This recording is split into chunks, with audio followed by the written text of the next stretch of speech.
মাদারীপুর সদর উপজেলায় চাঞ্চল্যকর এক হত্যাকাণ্ডের রহস্য উদ্ঘাটন করেছে জেলা পুলিশ।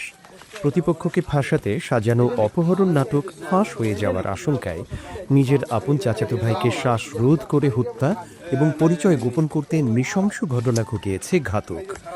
মাদারীপুর জেলা পুলিশ সুপার এহতেশামুল হক জানান, গত 22 ফেব্রুয়ারি 2026-এ সদর মডেল থানাধীন দুধখালী ইউনিয়নের দুর্গাবুদি এলাকায় একটি ভুট্টা ক্ষেতের পাশ থেকে অজ্ঞাতনামা এক ব্যক্তির মরদেহ উদ্ধার করা হয়।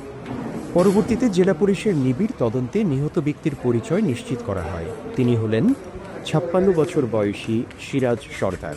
তদন্তে বেরিয়ে আসে, এই হত্যাকাণ্ডের মূল পরিকল্পনাকারী নিহতেরই চাচাতো ভাই 43 বছর বয়সী মোহাম্মদ বিল্লাল হোসেন সরদার।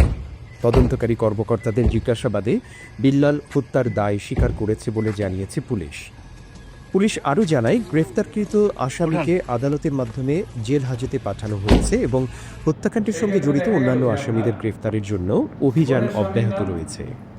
শেখ সাদি, এফবিএন নিউজ ডেস্ক।